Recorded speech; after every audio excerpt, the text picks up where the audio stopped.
Welcome to Solitary RPG. In this video, I'm going to take a closer look at the Year Zero mini rules and why I like them for solo gaming. The Year Zero mini rules are based on the Year Zero engine from Free League Publishing. These particular rules were put out by Matt Kay from Three Skulls Pub, and the version we're going to be looking at today is the free version from DriveThruRPG. The cover page is just some basic information to kind of introduce you to what these rules are and some basic information to get you started. Page 2 jumps into character creation. In the Year Zero mini rules, character creation is pretty straightforward and simple. You're going to start with a concept for your character. Kind of give a broad idea. You're not going to get very wordy using these rules to create your character. You just want to use maybe 2 or 3 words to describe a little bit about your character. That can be where they're from. It can be their race if you're playing like a fantasy game or a sci-fi game that uses different races. Or you can do a little bit of a background. Currently, I'm playing a Death in Space campaign. And my concept behind my character is just asteroid driller. And why you want to keep your concept kind of vague is when you're playing with these rules, the concept of your character can actually help you in gameplay. And so you want to keep it kind of broad so that you can pull from it. You don't want to drill it down too specific of a background. You kind of just want to give a very quick, broad brushstroke about who your character is or the concept behind your character. You know, is this a space jockey, smuggler, like a Han Solo character? Just a few words to describe them to kind of pull out who your character is quickly and easily. Now, if you're creating a character using these rules and you don't have a concept at first, it's okay. You can always come back to this later, but just understand this concept is important because you can pull from this. And this is why I really like these rules for solo play, because sometimes when you generate a character in a traditional game, you're working as a group of people and you kind of want a little bit of everybody doing a little bit of everything. In solo play, you don't really, you can create other PCs and you can get there, but if you're just playing with one character, you want to be able to pull from your concept because that can help you get additional dice when you're rolling. Next step, so after you get your concept, you want to go to your looks.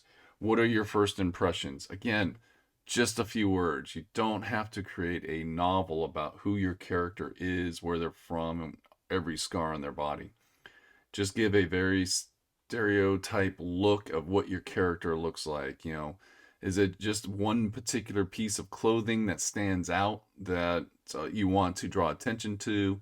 Or is it maybe a hairstyle? Or do you want to get into a more general terms like, you know, tall, slender, dark hair, you know, brooding eyes? You can get into that, but you just want to keep it simple. The whole idea behind these rules is that you can create a character quickly and you can get them on the table and you can start playing. And one of the reasons, again, why I like these for solo play is if I want to flush out an NPC quickly, these rules are perfect for that because I can generate an NPC real quick, make them a fully flushed out character easily, and just put them into my story. Convictions. So this is something that is really neat because it kind of builds a little bit of a personality into your PCs. What do they really stand for? What are the things that they feel strongly about? Think of convictions as like their values as a PC. Some of the examples that they give in the rules here. All problems can be solved with violence. Nothing is more important than my reputation. So you just want a few words just to kind of give an idea of what your character believes in. You could even make your convictions like a tagline.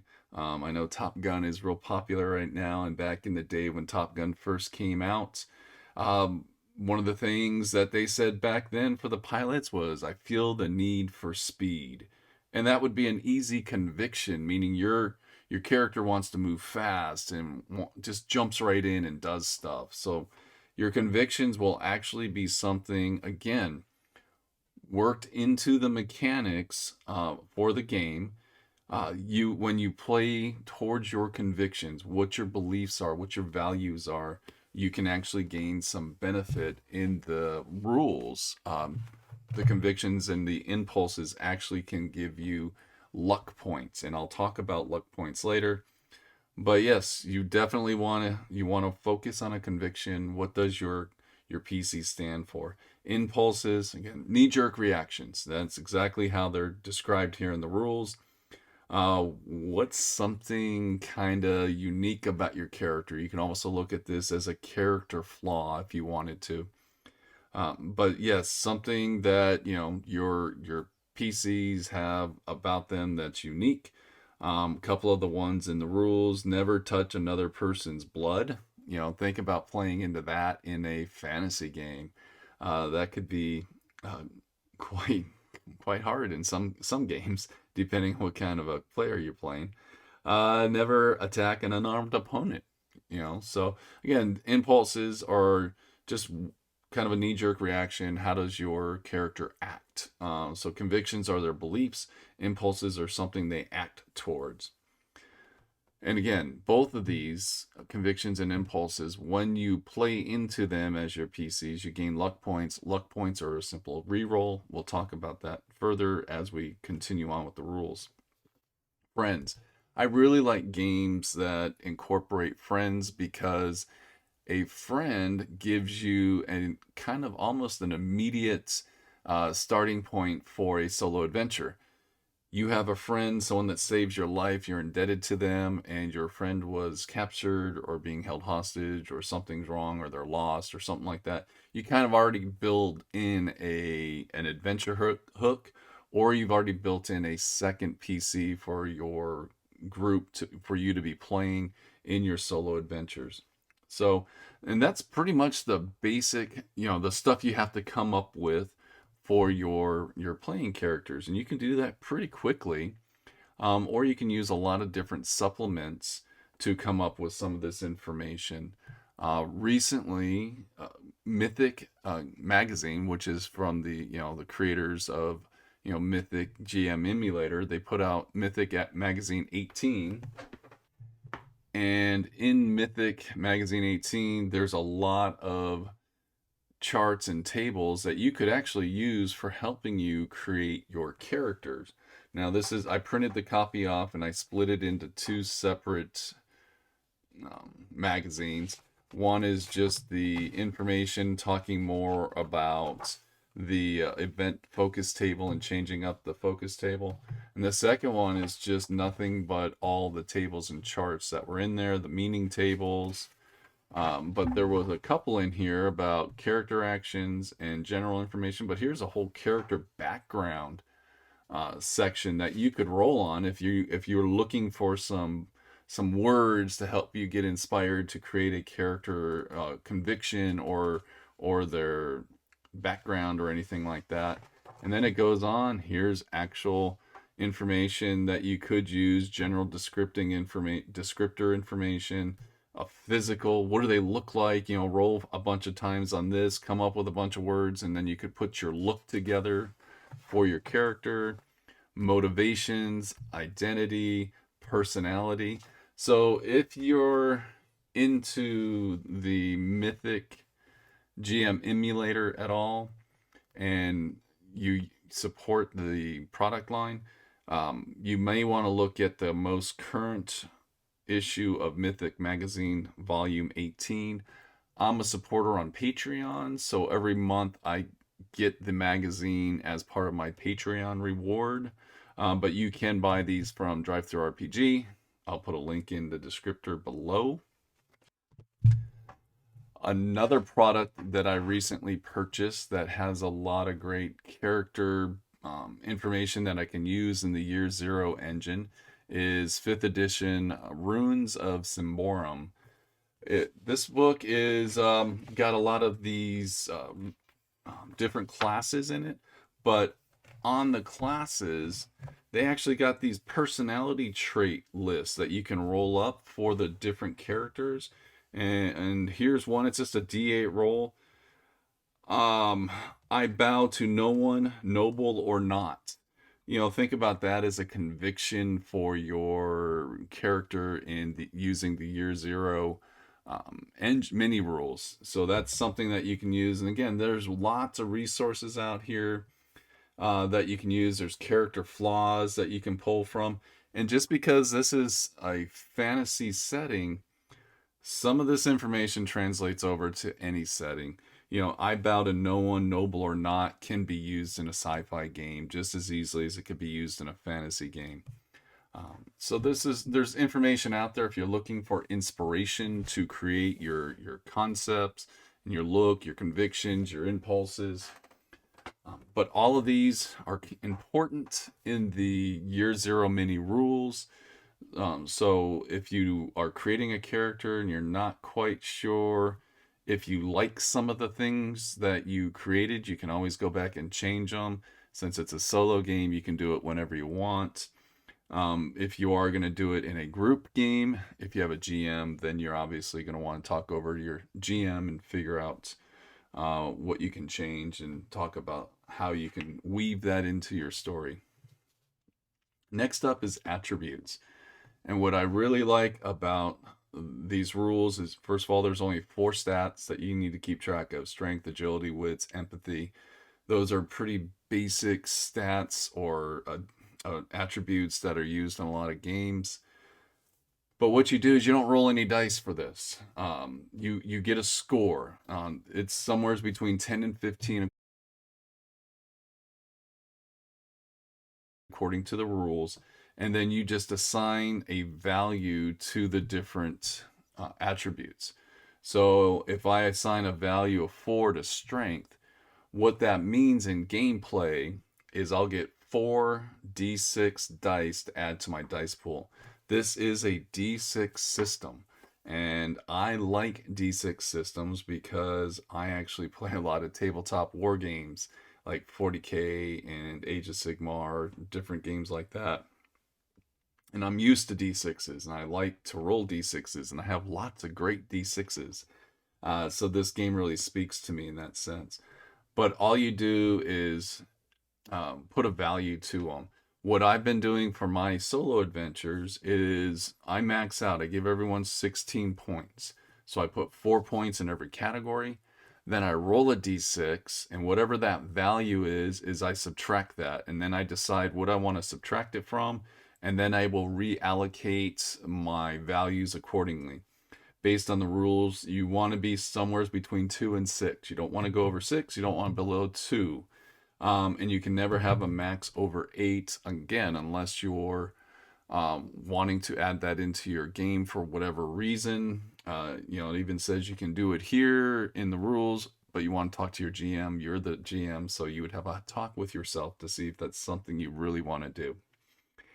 And then assets and gears. So an asset is something unique and special to your character. So I look at the asset as like a trinket. If you watched any of the Geeks Gamers channels, you know how she really encourages people to give their PCs a trinket, something special. And here you get an asset. And you don't want it to be an asset that's going to benefit your character directly. So if I have a fighter type character, I don't want to give them an asset of a special sword or knife that's going to help them with fighting. They're already good fighting characters. I'm going to want to give them something different. Maybe an asset that will help them in maybe a category that's lower. Like if I have a fighter and their empathy is really low because they aren't very empathic, maybe I give them some sort of momentum thing that helps them when they are feeling like they need to console someone or help somebody. So you really want to think about your asset a little bit, but I look at it as it's a trinket that can be used in the game to help you in those really unique circumstances. But don't just give up, don't press the easy button and just give them something that's just going to make them better at what they're already good at. Either make them better at something they're terrible at, or just make it something that has some other value that you can call upon at certain points of your game. I really like this concept, and again, your asset will add 2d6 dice to your pool when you're rolling whatever it's benefiting you in. The rest of your gear, just think of general gear. There's no gear list in this system. Obviously, this is a light rules system that is generic for any setting, but you just want to give your character a few pieces of gear. Just don't get carried away with it.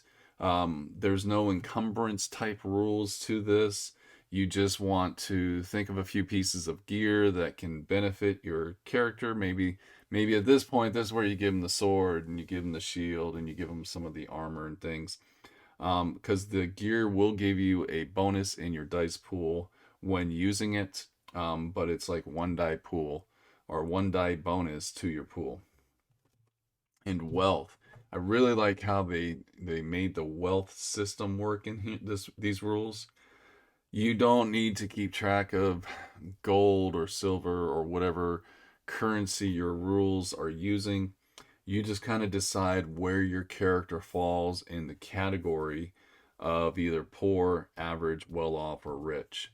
Currently in my Death in Space game, everybody's average because they're working. They actually have a job and they're working and doing stuff. So I just made them average, and it just kind of means you can afford to buy the necessities. You have a place to live, you've got food in your fridge or whatever in space you would keep food in, and you're good to go. You can buy a few things, but you still play into it when you're on your adventures. They're not out buying new spaceships. They can't buy all the cool equipment for their spaceships. They still got to work for it, but they're just average. You could do rich and well off if you wanted to. Just depends on what kind of a game you're running. You may need a rich character if you're doing like a Call of Cthulhu type game, where you got someone that has the money and the funds and can afford to pay for all the travel and everything like that. And you just don't have to worry about it. And that's what I like about it. I'm not tracking gold, I'm not tracking anything else. And that's one of the things I don't like doing, but I can still play into this. And it gives me a concept that I can work with. Just saying my characters are average wealth. I can think of them as myself. A working class stiff, like many people. I can afford some things like a new rule book or to buy a PDF or something like that, but I can't buy a new Lamborghini. So I like how that works. And that's your character creation. This is all you need to do on your character creation. You got a nice little character sheet. It's a half sheet of paper. Give them your name, your concept, your look, your conviction, your impulses, your friends, what your asset is, list some gears, mark off your wealth. We're going to talk about, this is where you'd write your stats, but we'll talk about the rest of this as we move on. Rolling dice. I already talked about how these rules are a D6 system. You roll six-sided dice. You get six-sided dice to roll, and this is how you build your dice pool. So if your character's in a sword fight or is in a fist fight on a spaceship, and my strength is, and I'm going to go hit somebody, my strength is 4, I already start out with 4 dice. If there's anything that I can use in my background, my convictions, my background, my concepts, any of that stuff that I feel could add a few dice to it, then I can add a few more dice to the pool. So let's say I'm in a fist fight and my character's used to be a boxer.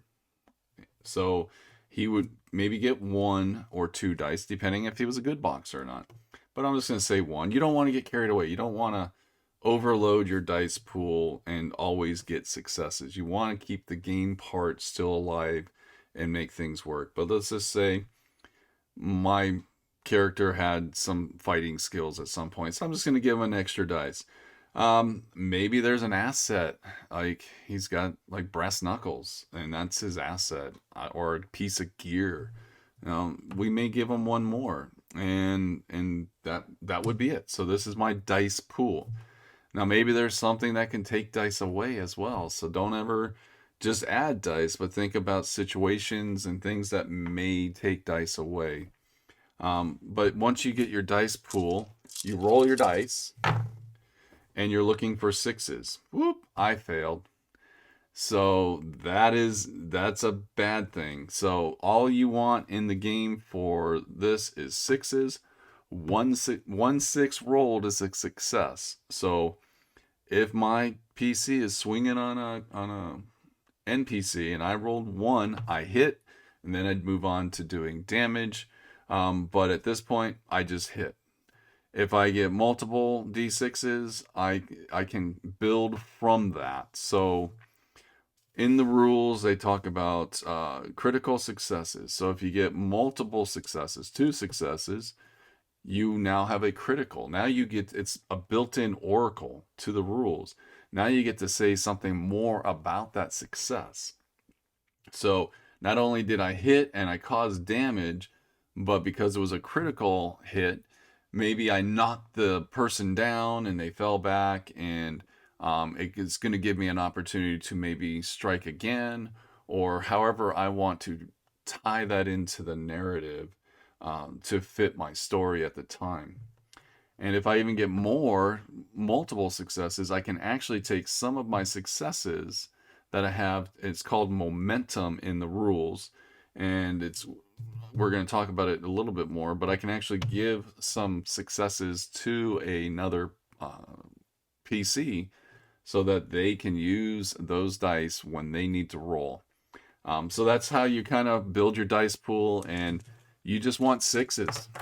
Oops, that was a terrible roll, but I got a six. Now, if you completely fail, so let's fail here. All right, so that was a failure roll. Sixes are hard to roll, and that is why you have this chart here, kind of sharing with you your chances of success. I really like that. So I rolled this, so I have failed my roll. What you're going to do when you fail, again, it's a built-in oracle. Based on your highest value dice, you're going to make a complication because of your failure. So if I rolled this and I was in a fight and I rolled a 5, well, and I didn't get any success, this is the complication value, and a 5 isn't going to be too terrible. A 5 might be, okay, maybe I stumble, or maybe I'm not going to be able to defend as well, so that might be where I might take a negative modifier next time the NPC attacks me. But you fail based on your highest value and how far away from 6 you are. So let's say I'm only rolling like 3 dice, and I roll something like that, 2 1s and a 2. Now this is further away, so the complication gets a little bit worse, and that's basically how it works. Is the further away from the 6 you are, the harder the complication is when you fail. Now, I like that. This is kind of a built-in oracle, because sometimes when you're playing using Mythic or some of the other GM emulators, you roll to hit, or you roll in a situation and you fail, and then you're like, well, now what happens with the failure? And then you're rolling and asking questions on the oracle maybe, or you're making other rolls. This is all built into your initial roll. When you go to roll for whatever you're doing, you already kind of have your answer for you if you fail or succeed. And I like that. It just adds a lot to the game. So that's how you roll your dice. When you do fail, though, what you also do on your failures is you mark in your whatever attribute you were using, you make a little mark. And the reason you do this is in these rules, you can actually level up your character during gameplay without collecting experience. This system is kind of like a failing forward system. Once you've had so many failures, every failure gets you a mark. once your total reaches one more than what your attribute is, so if my attribute and strength is 4 and I have 5 marks in here, next time I take downtime, I can actually increase this stat to a 5. And then I erase all of my marks, and then I have to start all over again. But it actually, I don't want to say it rewards you for failing, but it gives you something when you do fail. And again, that just adds to the gameplay and makes it a little bit more exciting, because when I fail, I want to be able to say, well, at least I get something. I'm going to get a mark, so hopefully I can build my character. It's a really neat concept. So you actually track the fail rolls, and they actually help you advance in gameplay. And it actually is covered in detailed right here. Downtime, though, just to keep in mind, downtime isn't a rest. It's not. It's a little bit more than that. Downtime is between adventures. So if you're playing a scenario out where you're trying to rescue the queen from the evil king and get her back to safety, downtime would happen after you're done with the adventure, because you don't want to be advancing just because you slept overnight. Now, it is your game. You can do whatever you want. But downtime, they actually talk about in the rules, it's a lot more than just a one night's rest. But you can advance your characters. Now, luck points. So, getting back to rolling dice, luck points are used to re-roll. So, if you failed your roll and you wanted to re-roll your dice, I didn't fail. There you go. I failed, and this is an important roll for me. I really want to make sure this happens. When I generate my character, I get 1 free luck point, and I can then re-roll this. And I failed again, so I didn't make this roll. So that's how you use luck points. It's just a re-roll. But when you fail using luck points, you get to mark 2 hash marks in the ability, because basically you rolled twice, you failed twice, because your character just isn't doing good. The dice aren't on your side. So you actually get to mark 2, so you can actually advance your characters a little bit quicker if you're failing luck points. And again, luck points, you can only have a maximum of 3 of them at any time. Your rules, do what you want. If you want to give your characters an opportunity to get more luck points, you can. And you don't regenerate them between games or sessions. You start with 1, then the rules encourage you to play towards your convictions and your impulses to keep generating those convictions. I like that. It's really adding that role play element into the game, and you're getting something for doing it. It's not, I'm just role playing. It's, I'm role playing and I should get a luck point for that. And that's what it's all about. And I like that. And luck points come in handy. Again, this is talking about chances of success. I'm very familiar with charts like this because I play a lot of tabletop war games using D6s, and we talk a lot about chances of success in those games. And advancements in downtime, I've already talked about that. Knowledge rolls. This is a neat concept as well. It's not necessarily a intelligence roll or anything like that. Chart here kind of breaks it down. You build your dice pool based on how obscure the knowledge is. So if I've got something that's really obscure, I'm only going to get 2d6. If there's anything I can pull from my character's concepts, convictions, backgrounds, gear, anything. Maybe I'm on a spaceship and I have a special computer that can help me surf the space web, and I can maybe get a little bit more. I might get another die. But that is how you generate your knowledge rolls. It's not just a attribute skill. It's the game is designed to make the GM or yourself come up with how special this knowledge is. If it's something that should be kind of known, but you really, maybe not, it goes up to 6 D6s. So here you go. And then boom, I've got 1 success. And now I've got that knowledge roll. And that's common knowledge. And again, you saw me just roll 6 dice and I only got 1 success. Sixes are hard to come by in rolling d6s. So again, nice little chart. I like I like the idea of the knowledge roll not being related to something, an attribute on the stats. It makes it a little bit more of a measurement of, yeah, that character probably doesn't really know how to read that foreign language, but maybe with their education background they do. But man, I'm only going to give them a 2d6, and boom, yeah, you don't know it. So it just works like that. And again, you can use luck points to re-roll knowledge rolls, but you do not go. There's no advancement for character attributes because knowledge rolls are not linked to an attribute.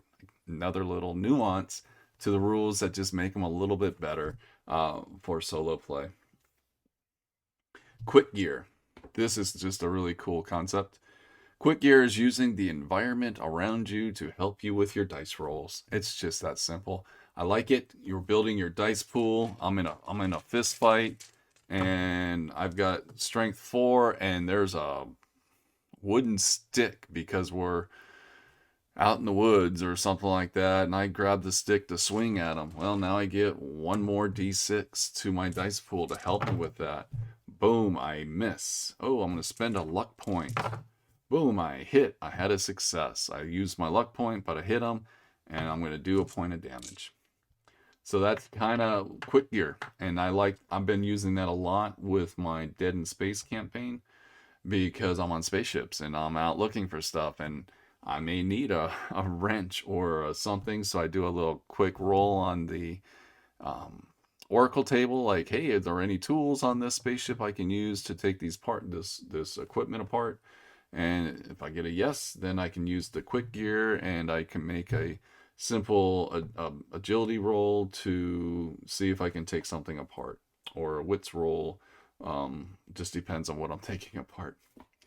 And now momentum. So we talked a little bit about momentum when we were talking about building your dice pool. Momentum is when you have a lot of sixes in your roll, and you can only you only use a critical if you go above what you need. Now you could say, well, I have like 4 criticals or 5 criticals or 5 successes, and I want to do something epic with that. Well, feel free, it's your game, do whatever you want. But momentum is kind of cool because if you've got other PCs with you and maybe they're not good at fighting, or they're not good with helping you fix stuff or something like that, whatever your scenario is, you can actually give them some of your momentum or some of your extra successes so that they can add extra dice to their rolls. It's not an automatic success. It's just an extra dice to the roll, but the roll must be on the same attribute that your PC rolled it from. So I can't give you success momentum from a strength roll and then you want to use it on a wits roll. Doesn't work that way. And if you don't use it, you lose it. So you got to make sure you use the momentum when you get it. And that's your core rules. Like, this is enough information for you to run a solo adventure so much easier. You got a built-in Oracle with the dice building pool. You got some luck points so you can generate some rerolls, and to generate luck points, you actually play into your PCs. You got a great way of generating knowledge using the environment. How many times do you roll up in an adventure and you roll out all these charts and tables going, what's in the room? What's in the room? And you get all this great stuff in the room. And they're just empty words. You're not really engaging with them. The rules don't allow you. Obviously, if you find a great sword in a room, okay, I can pick up the great sword. And now I got a new weapon and I got stats. But what about other things like a candlestick or something else? It's just a great idea to just use the environment and how you can use that environment to just make the game more enjoyable. Just add more to it. And then the momentum. Here, Dice Pool, when you fail, you can possibly level up characters. Here, momentum rewards you for your good rolls. So if I have a lot of 6s, I can share those 6s with other characters in the party. And yes, we're talking PCs, but you could have an NPC that's a tag along that you flushed out real quickly and gave them some stats, and you can give them your momentum. So neat stuff. I like it. And then conflicts. So one of the things about the year zero rules and some of the other free league games that I really like is they're all designed for the players to roll the dice. The GMs never roll dice. GMs just narrate what's going on, drive the adventure, throw out some challenges to the players, and that's their job. They're focused on that. So in the rules in combat, you roll all your dice. So I'm gonna have to talk a little bit about damage first, so that we can talk about combat. Whenever an NPC does damage to you or a creature or something like that, normally it's just gonna be 1 point of damage. There are rules that allow for more damage, but those are special rules more for like boss creatures, things like that. So what you do is you automatically just go into rolling defense. And in these rules for attacking and defending, there's no set rule that says use this skill, this attribute for this type of attack. The only thing that is actually talked about for modifying of rolls is obviously the range weapons here.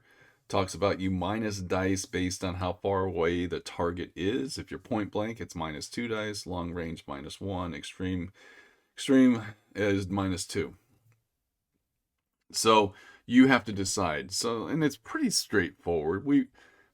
So like in a fist fight, it's pretty easy to say like strength's going to be how I roll for my attacks, and maybe agility is what I use to roll my defense, to like dodge out of the way or put my arm up to block a blow or something like that. You could use wits if you're having a battle of words, or if someone's trying to intimidate you, but you're not going to take damage from it, intimidation. But you could roll into that category here or there, depending. But basically, attacking, you're just going to build your dice pool. So if I have a strength of 3, and maybe I've got I surprise the person that I'm going to hit, so I kind of get like a free. I'm going to get a bonus dice because of the scenario, and I'm looking for my 6s, and I'm not rolling many 6s with 4 dice. There you go. There's one. And I get 1, I get a success. But if I'm being attacked, so someone's swinging a sword at me, or someone's fighting with me, like we're going to get into a fist fight, you would just decide which attributes you're going to use to roll your dice. And it gives you a little bit more freedom and not locking you down to trying to say that you have to use these specific attributes when in combat. It kind of lets you decide based on what the combat is, and that's what I like. You can just say, someone's throwing a book at you because you're in a library. Um, okay, so I'm going to use an agility roll to dodge out of the way of the book because I'm going to see it coming and I'm going to dodge out of the way. So I'm going to go with agility. Or I'm going to, swing my sword, or I'm going to pick up a chair and throw it at you. So maybe I need to make a strength check, but I could actually make that a strength check and say I need 2 successes because I'm picking up a chair and throwing it at somebody. So I'm using my strength to roll that, but I need 2 successes to make that happen because that's a pretty large object that you're throwing. And then you can just roll your dice and boom, I got a success, but I didn't meet the threshold of the 2 successes that I required of myself to make that happen. So you got some flexibility with that. And I really like how this has worked out for me so far. I've had a few combats using these rules, and it really worked out great. Obviously, in shooting concepts, if someone's shooting at you, unless you have an opportunity to duck for cover or take cover someplace, not a lot of different abilities to use. But you do have armor. And armor is one of those things that you can use to reduce the amount of damage coming in. So this depends on what game system or what genre you're playing in. So we talked about building your dice pools and how attacking and defending work. You kind of just roll your dice, figure out, for attacking, you're causing damage, defending, you possibly are taking damage. When you take damage, it's called trauma in this game. So when you take a point of trauma in this game, you mark it on these charts down here, depending on where the trauma is. If it's if you were doing a defense and you're using agility, or strength, it's going to go under here. If it's empathy or wits, you're going to mark it over here. And what happens when you take a point of trauma is you just put a paper clip. That's the rules recommend using a paper clip to kind of just track it along the side of the paper here. That's what the dotted line is meant for, a cut line, and you can just use a paper clip. But you're just going to have one harm. I failed my defense roll in the fight. I took a point of harm, and now these two attributes are at -1. -1 dice whenever I'm making a strength or agility check. And then it gets to -2, -3. Once I'm after -3, I'm down. My character is basically knocked out. A couple things can happen here. Another PC can heal me during the scene or during the adventure. And they would use either wits or empathy to heal me. And that would basically wake me back up, put me in the adventure, but I'm going to stay at the 3 harm category. If I was knocked down, someone brings me back, I stay at the 3 harm category, but maybe I can get out and then I can go rest or even maybe seek some medical advice. But every time you go down, you have to mark one of these categories here, these scars or disorder. And what you do with your scars and disorders is you have to roll 2d6s. You just discard the lowest one. And if the dice that's left is equal to or lower than your scar or disorder value, your character is either dead if it's from here or insane if it's from over here. So that's basically how your character will perish in this game. It's not your traditional HP type of a game where you have, 15 hit points and once you reach to 0. Granted, some rules will let you reach 0 and you can still live and things like that. But this is kind of an ongoing way. I like how this works, especially if I'm doing kind of a shorter campaign or something like that, because I can adjust some of the values if I wanted to. I don't have to reach 5. Or I can just say once I get 3 scars, the character's out. And I don't have to roll a 2d6 to track that. It's your game. You do what you want. But this is basically how the rules state what you need to do for tracking injuries or what they call traumas in the game. You just mark them along here. Once you've gone down, you mark off on the disorder or the scars, roll some dice.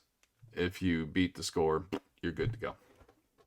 And that's pretty much how all the rules work for the game. Here they give you some examples for creating a chase scene, doing a cinematic scene, just some good examples of things you can do during the game.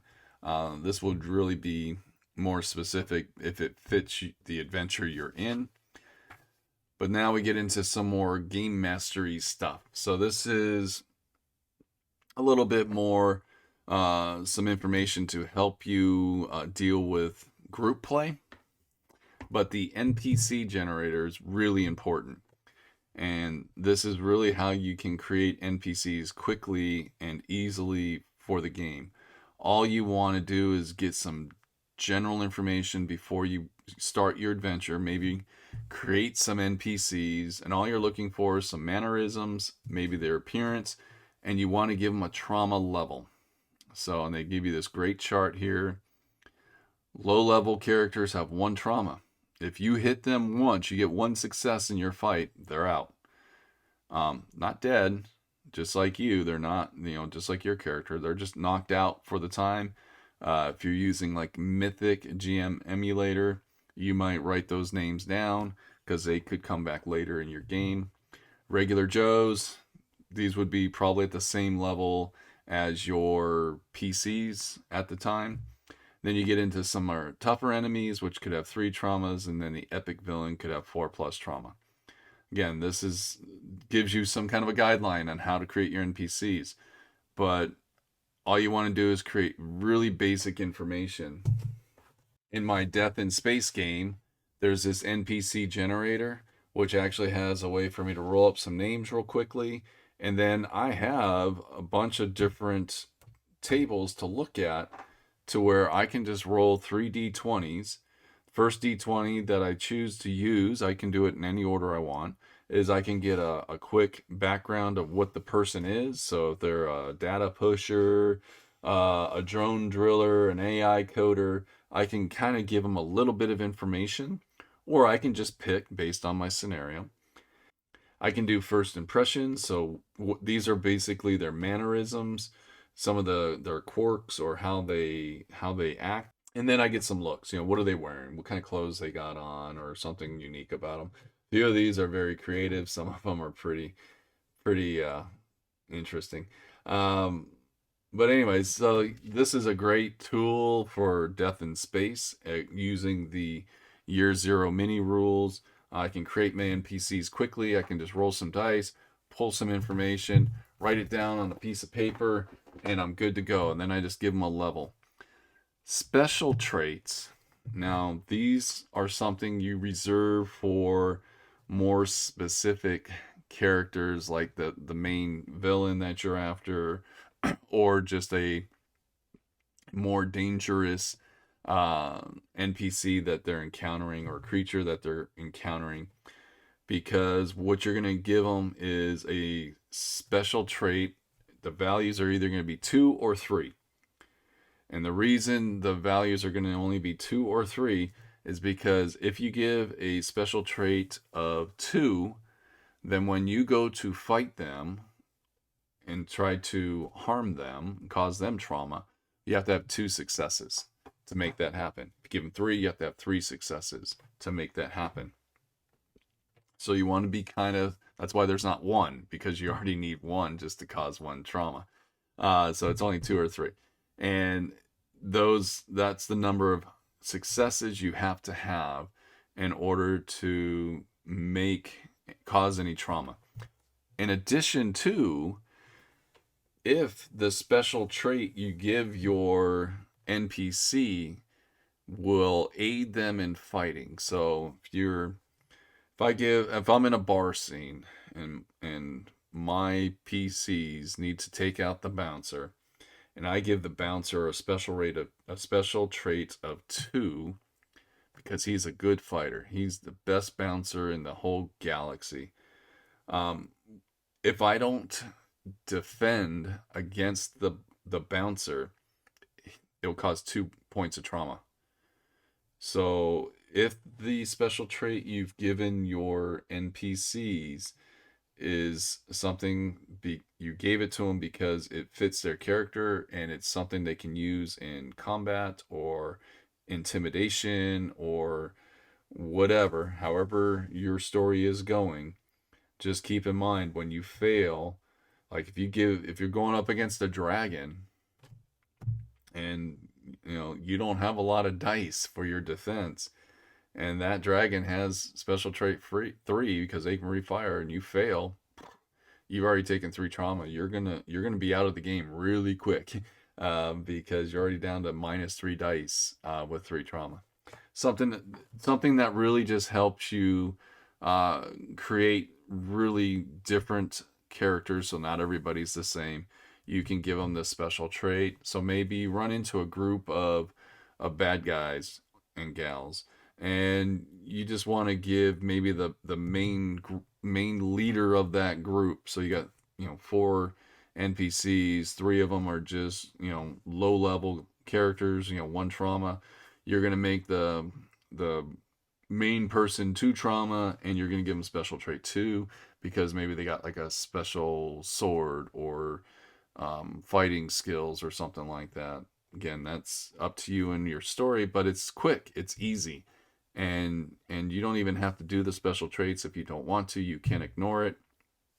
Maybe you just give them a little bit more trauma to work with, because this does make them more challenging, but part of the game is having challenges. So that's kind of how you make your NPCs. You just need some really basic information. The rules really encourage you to create a list of NPCs before your game, so that way if you're playing, you can just pull from your list. You've got some mannerisms, you got some appearances, you've already kind of jotted down what their levels are going to be, and you made your special character. You gave them a trait. And again, if you're talking about character creation, is super simple in this game. You could just create them as a regular character if you wanted to. It doesn't take long to do it. But for the most part, all you really track in this game is their trauma level, because you're not going to get into the different trauma to the different attributes. Trauma 1, you cause 1 injury to them, they're out. Trauma 2, 2 injuries, they're out. You're not going to get into all the nuances. When you do, though, cause an injury to a NPC, you do get a bonus D6 when rolling against them. So once you've caused some damage to them, now you get a bonus dice. So it's a nice little feature in the rules. And then outside of that, now we're just starting to get into some additional information to help with gameplay. I think the video's gone on long enough. I don't want to get too bogged down into all the nuances. I'll just go over the rest of this real quick. There's a little adventure spark sheet, which anything you can use to help you get that spark to get your adventure going is always fun. Got a nice little spreadsheet here. Here just talks a little bit about making a setting, just some great information for you to use to help you with your games. And then obviously you go into your character sheet. So that's a look at the Year Zero mini rules. Again, this is the free version on DriveThruRPG. According to what was listed, the paid version, which is like $2, doesn't give you any additional rules. It just helps get some money to the creator. The creator does have some ideas of taking these rules a little bit further, trying to create a Year Zero for kids, a more light system, a solo setting, or a solo system setting, stuff like that. So they're trying to he wants to take this a little bit further. I do watch Three Skulls Pub on YouTube, and they are creating settings using these rules, which I think is really neat, because I really feel these rules are great for solo play, because you're using your character sheet for more than just stats. First of all, you're tracking your information on here, which is always kind of a neat little fun thing to do. It just makes it more important than a piece of paper sitting off the side. But it's your concept, your looks, your convictions, your impulses, all of these things that you create for this NPC actually can help you in gameplay. And I like that. It encourages me to role play the character a little bit more. And that's one of the things that can be challenging in solo gaming. Sometimes you just get wrapped up into the mechanics. You're just rolling dice and trying to, man, I just did great. Whew, I'm hot. Dang, I'm gonna keep going here. I know you're still watching. This is 3. Oh, I love these dice. Okay, now I failed. Okay, I'll stop. Again, I like this because you're using the character sheet. You're taking time to create a character, and you're using that time that you took to create this character to help you in gameplay. And that to me is what makes these feel like a better set of rules for solo play. And you can just plug them into any game system. You don't have to use the rules in the game system. I'm playing this in Death in Space. Death in Space already has a very light rules system. But I'm using these instead because I like how I'm using the information that was created for the characters in gameplay. It's helping me, and obviously I like D6 systems. I like rolling D6s. So this is just working for me. I'm really liking these rules. I've even gone out and bought the Year Zero Mutant Chronicle Year Zero because that's kind of where the Year Zero engine started. And I've been kind of perusing those rules. Those rules get more into abilities that add to your dice pools and give you more opportunities to create bigger dice pools. But I like how this system works for solo play because I'm not going to get myself wrapped up into a very long 2 year adventure. I want to play some games. I want to play a short campaign of maybe, for a couple months. I'm just going to work on this particular system and want to play. And I think these rules work good for that. I hope you enjoyed this video and have a great day. Bye.